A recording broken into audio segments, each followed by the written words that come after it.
Time. As Mr. Webster defines it, a measurable interval, or a period between two events in which something happens. Time. Aviation runs to its beat. In fact, its success is often rated in terms of being on time. Bob, what was our off time?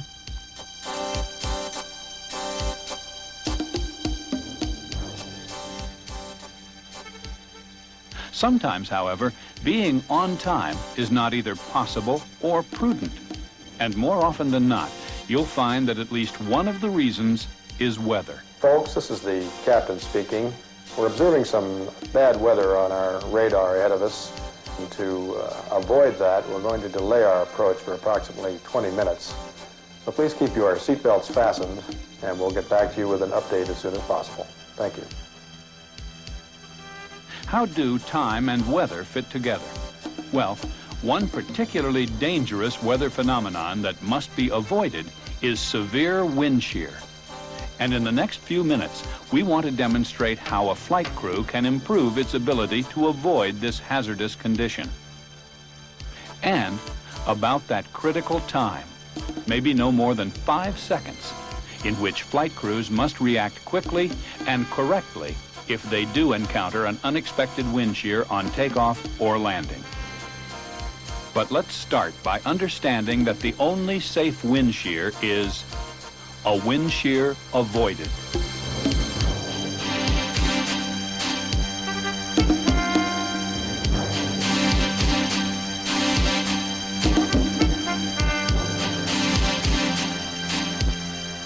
Severe wind shear, as far as aviation is concerned, is most often defined as a rapid change in wind velocity and/or direction that results in an airspeed change of more than 15 knots, or a vertical speed change of 500 feet per minute.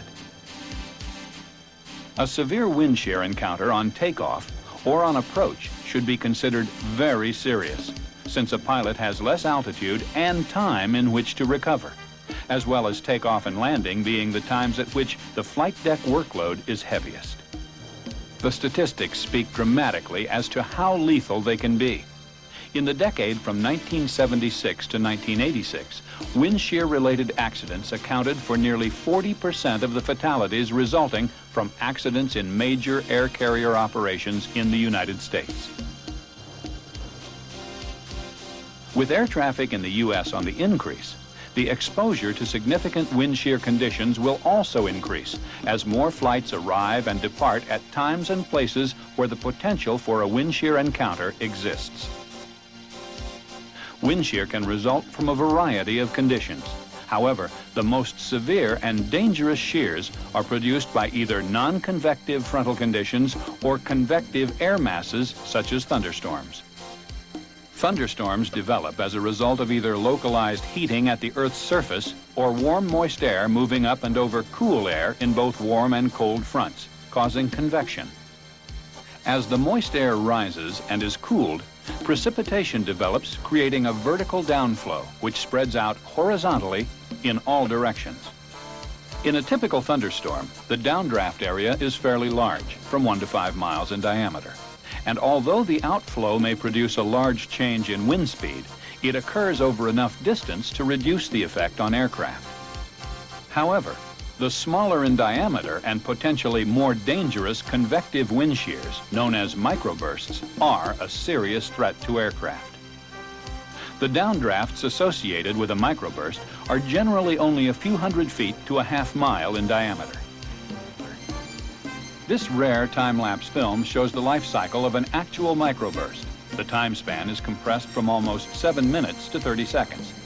At the onset, the heavy rain core from a thunderstorm can be seen. And as the microburst develops, the downflow diverges into an intense outflow near the ground. In addition to sustained downdrafts, short-duration reversals in vertical winds can exist due to the horizontal vortices associated with microbursts. To the left of the microburst, a cloud formed by an updraft associated with the vortex is also visible. Microbursts may not be symmetrical, and the outflow on one side of a microburst might be less severe than the outflow from the other side. Wet or thunderstorm microbursts are most often associated with heavy rain, whereas dry microbursts occur in situations where there is virga, which is precipitation that evaporates before it reaches the ground. The virga associated with microbursts originates from high-based convective clouds. Research indicates that the average wind speed change in a typical microburst at its peak intensity is nearly 50 knots.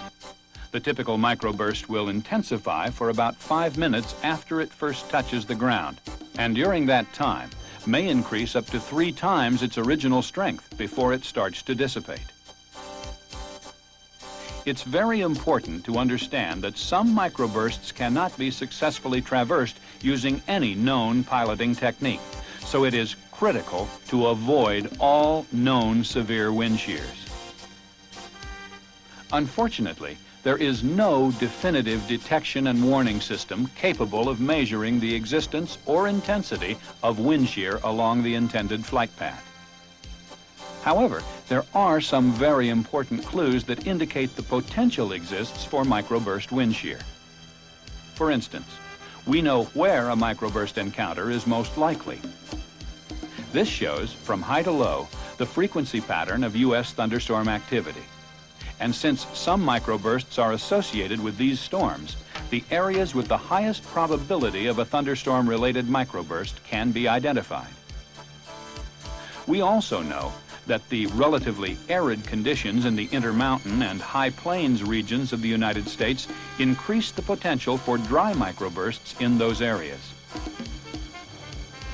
Pilots should also evaluate the weather at their departure and destination airports for any indication of wind shear. Weather reports calling for gusty winds, heavy rain, or thunderstorms should alert pilots to the potential for wet microburst conditions. And a report of a 30 to 50 degrees Fahrenheit temperature dew point spread should be a warning that conditions are right for microbursts. In some cases, terminal weather forecasts may also include a low-level, meaning low-altitude, wind shear forecast, derived from National Weather Service observations. A pre-flight weather evaluation should also include a check of convective sigmets. These reports concentrate on weather conditions that are particularly hazardous to aviation. An equally important part of the weather evaluation routine must be done by flight crews prior to departure or approach, since there are also visual clues as to the presence of wind shear. For example, thunderstorms, virga from high-based clouds, localized blowing dust, especially in a circular or elliptical pattern, rain shafts with rain diverging away from the core in all directions, or any indication of tornado-like activity, such as funnel-shaped clouds or actual tornadoes. Since, with the exception of lightning, these clues are not visible at night, special care should be taken during non-daylight operations because microbursts can occur wherever there are convective storms. In addition to visual clues, other sources of information about potential wind shear activity are also available. One of these, the Low-Level Wind Shear Alert System, called LWAS, is in use at over 100 U.S. airports. The system is designed to detect wind speed and direction variances between 5 or more outlying sensors and a reference sensor located at or near center field. Since some microbursts are so small in diameter they can pass between sensor stations, the system is not as effective in detecting this type of wind shear.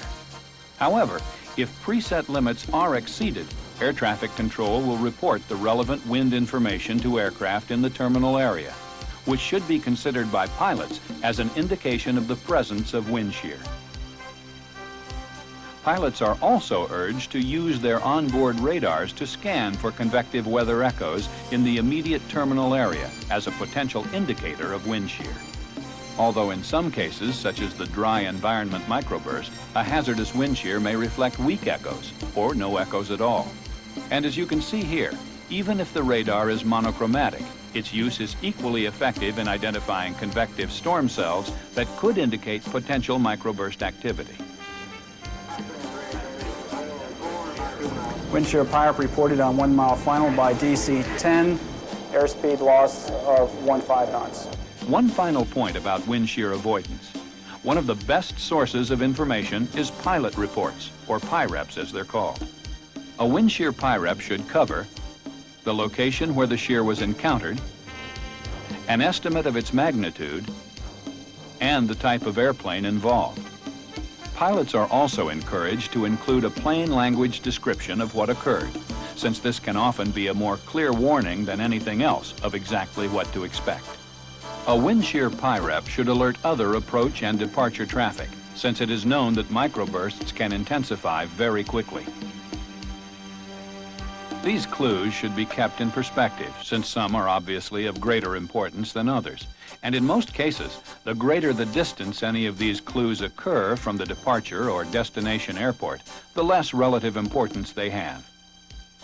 However, it is also important to understand that each piece of wind shear evidence is cumulative, and if more than one of these indicators is present, the potential for microburst wind shear activity is higher. Pilots, however, can and do inadvertently find themselves in significant wind shear situations, and it is important to understand exactly what effect severe wind shear has on an airplane.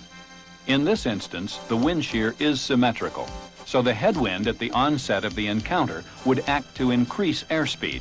However, in the downdraft and tailwind producing outflow areas of the wind shear, the decreasing airspeed may produce a high rate of descent. Wind shear has been recognized as being a threat to aviation to the extent that a major industry-wide study was undertaken in 1986 to analyze past wind shear accidents and incidents. A team of pilots, engineers, and meteorologists investigated all elements that could have conceivably contributed to the accidents. The first step in the process was to review accident and incident data, so models of the wind components could be recreated. These wind models were then used in piloted simulations of routine takeoffs and landings in which ordinary flight techniques were employed. In almost every case, the pilot's reactions were nearly identical to information recovered from the flight data recorders. This accident and weather data was then used to reconstruct each event to determine what occurred.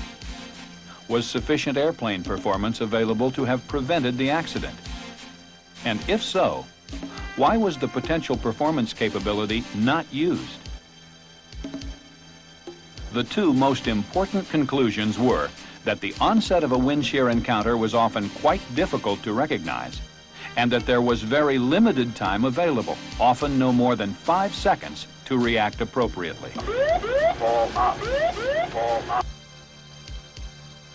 The analysis of after liftoff wind shear encounters showed that although initial trends in airspeed, pitch attitude, vertical speed, and altitude may have appeared normal, if the wind shear was encountered before a stabilized climb was established, it was more difficult to detect. And without immediate recognition, as the airspeed decreased, the loss of lift and natural pitch down tendency of the airplane to regain trim airspeed resulted in a reduced climb rate and a loss of altitude. In some cases, pitch attitude was allowed to decrease 5 to 10 degrees below the normal value before the crew took corrective action to control the flight path. In many cases, this required using unusual stick forces. However, if pilots took this action and accepted the low airspeed, critical flight path degradation in most cases could be prevented. It was also found that training emphasizing a reduction in pitch attitude as the response to the decreasing airspeed delayed the appropriate action. In their analysis of wind shears encountered on the runway, they observed that timely recognition was also a problem, since the only indication might be a slower than normal airspeed increase, which could be difficult to recognize as wind shear if there were gusty winds. If a reduced thrust takeoff was used, an immediate increase in thrust was necessary to provide increased performance potential. It was also noted that if insufficient runway remained to accelerate to the normal takeoff speed or stop safely, pilots should initiate rotation at less than the normal rotation speed. However, liftoff under these conditions required the use of higher than normal pitch attitudes and control forces. Survival in an on-the-runway encounter could depend on a pilot's ability to overcome previous training and use a higher than normal pitch attitude. On approach, the researchers noted that in some cases, a decreasing performance trend could be masked by gradual increases in thrust. They also speculated that poor weather conditions often associated with wind shear caused an increased workload and detracted from proper instrument monitoring, which contributed to a delay in recognition of a wind shear encounter.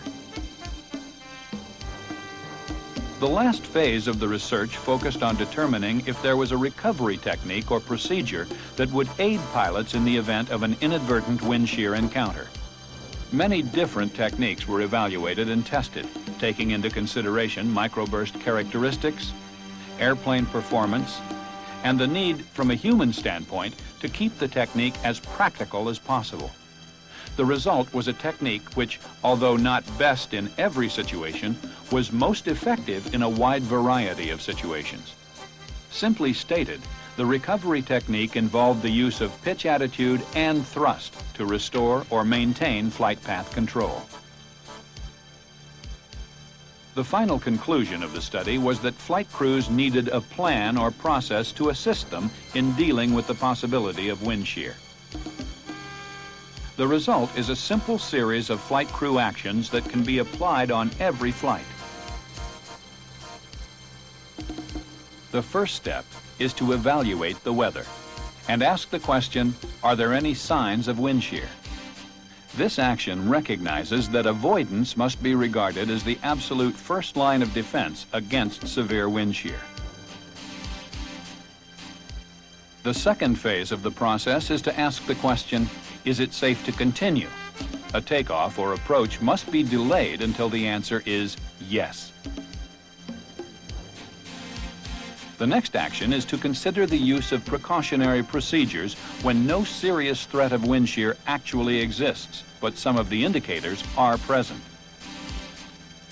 They include using maximum rated thrust levels, considering the use of recommended flap settings, using the longest suitable runway, considering the use of increased takeoff rotation and approach speeds, and whether or not to use automated systems. The next step, the use of standard operating techniques, should be practiced on every takeoff and landing, since they increase crew awareness and coordination. Crew awareness involves developing a knowledge of normal flight instrument values of pitch attitude, rate of climb or descent, and airspeed, so deviations from normal values that might indicate the early onset of a wind shear can be recognized. Crew coordination involves understanding crew roles and the use of clear, standardized call-outs by the non-flying pilot to indicate flight path deviations. Losing airspeed. Max power. 40 feet. Climbing. In this way, the entire crew is involved in the all-important task of looking for cockpit indications of wind shear. Should an inadvertent wind shear encounter occur, immediately on recognition, the crew must perform the final phase of the flight crew actions, the recovery. The key points in the recovery procedure are: thrust must be applied immediately and aggressively, avoiding engine overboost unless necessary to ensure airplane safety. Pitch attitude should initially be adjusted toward an attitude of approximately 15 degrees. If the resulting flight path at 15 degrees is not acceptable, a pitch attitude in excess of 15 degrees may be required. However, to avoid stick shaker and maintain adequate margin over stall, the pitch attitude may need to be reduced below 15 degrees. Airplane configuration. Flaps and landing gear should be maintained until an acceptable flight path is restored. One final point. Make a pilot report of the encounter to air traffic control as soon as possible. This is important since microbursts are known to intensify rapidly, and a following flight may encounter a non-survivable shear. Remember, the only safe wind shear is a wind shear avoided.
V1, VR. V2. Positive rate, gear up. Gear up. Airspeed's below the bug. Airspeed's slow. You're slow, Dick. You're 10 knots slow. Going down. You're going to 150 feet above 100. Watch your altitude. Watch your altitude. Oh, shit. The problem that you have watched this crew attempt to manage in a simulator is a good example of what can happen in an actual wind shear encounter to any of you. They were given no indication that they would be working in a wind shear environment. So to be fair, they didn't have what should be your first option, avoidance. Because most often, the decision to delay and avoid is the result of an accumulation of clues that come from meteorological reports, in-flight observations, onboard weather radar, terminal information, and PIREPs. Keep in mind that regardless of the fact that the probability of a severe wind shear encounter is admittedly low, there have been shears recorded that exceed the performance capability of all commercial jet transport airplanes. Avoid severe wind shear. To aid pilots flying at times and places where the potential for wind shear exists, a set of flight crew actions has been developed that can be used on every flight. The first step is to evaluate weather conditions for any clues that indicate the potential for wind shear exists at either the departure or destination airport. This evaluation will assist crews in making a difficult decision that is rarely clear-cut and almost always subjective. Unless the question, is it safe to continue, can be answered yes, the departure or landing must be delayed until conditions improve. If the weather evaluation yields no clues of potential wind shear, flight crews should proceed using standard operating techniques that promote the early recognition of the onset of an unexpected wind shear. There are situations, however, when there are clues that, while not clearly enough defined to dictate delay, can be interpreted as indications that conditions are right for wind shear activity. In these instances, pilots should consider the next step of the flight crew actions, the use of precautionary techniques. Although avoidance is unquestionably the best precaution, using the precautionary techniques developed through piloted simulations of actual microburst wind shear encounters can reduce the effect of an unexpected wind shear encounter. They are, on takeoff, use maximum rated takeoff thrust. Consider use of recommended flap settings. Consider use of increased rotation speed. Do not use speed reference flight directors unless equipped with wind shear recovery guidance, and use the longest suitable runway. On approach, establish a stabilized approach no later than 1,000 feet AGL. Minimize thrust reductions. Use the longest suitable runway. Consider the use of increased approach speed, and consider the use of auto flight systems and the flight director. Using these precautions should not bias a pilot's go, no-go decision in the go direction, since they each have a relatively small effect on the outcome of a wind shear encounter. The next phase in the process is the use of standard operating techniques that help crews to recognize the onset of wind shear.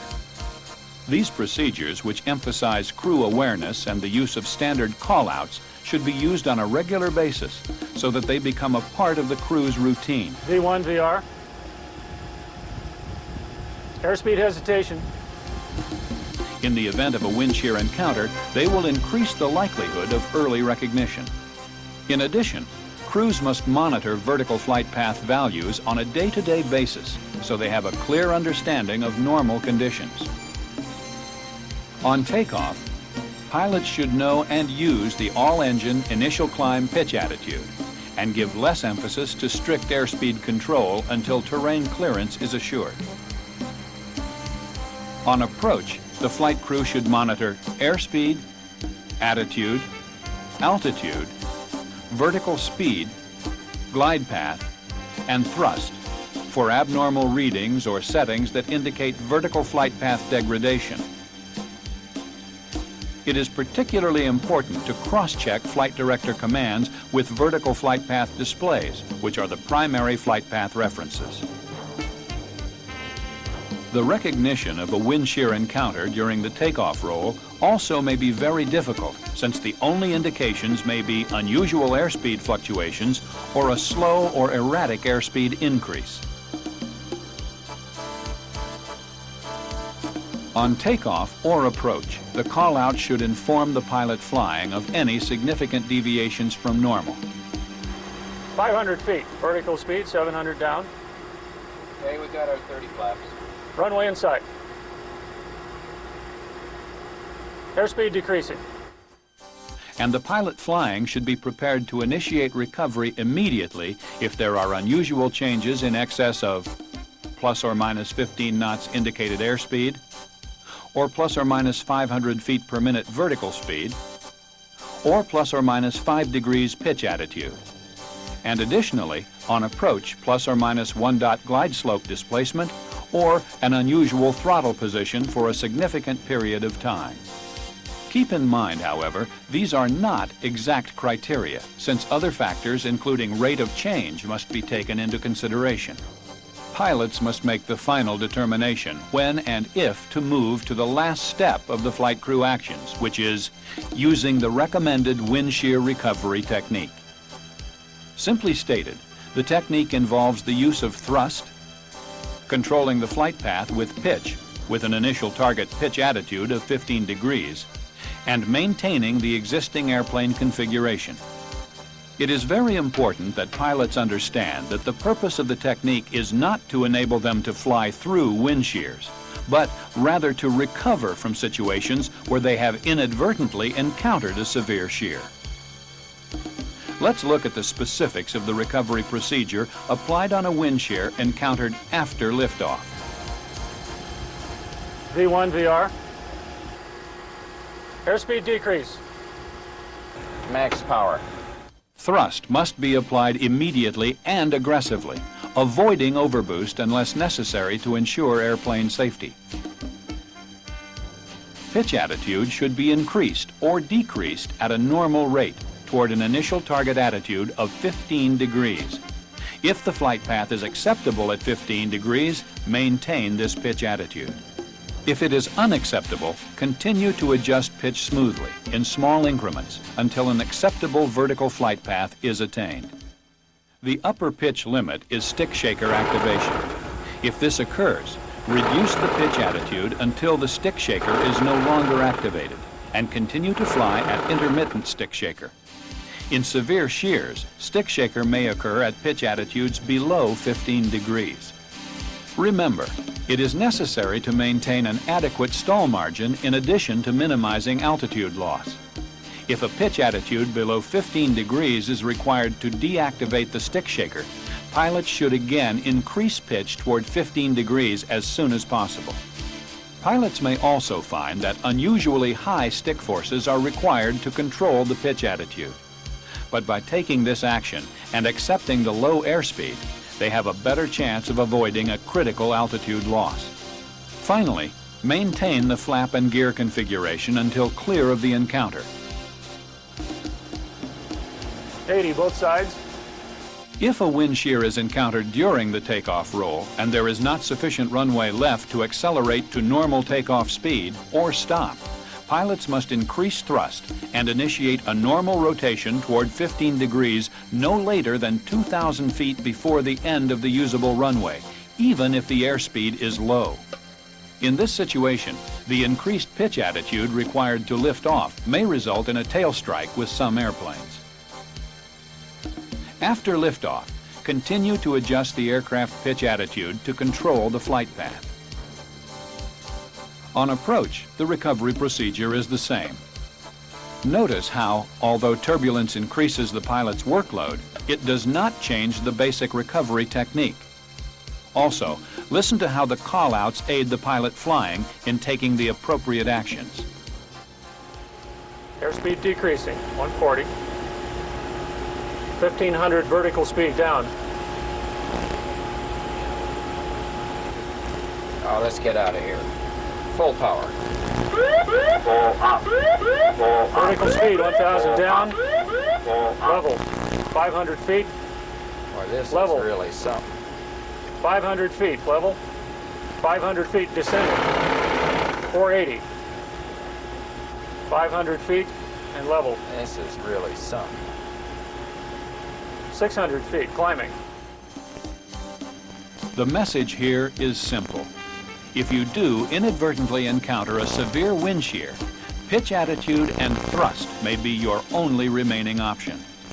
And remember, severe wind shear is extremely dangerous and difficult to recognize. Be alert for the warning signs and avoid it if at all possible.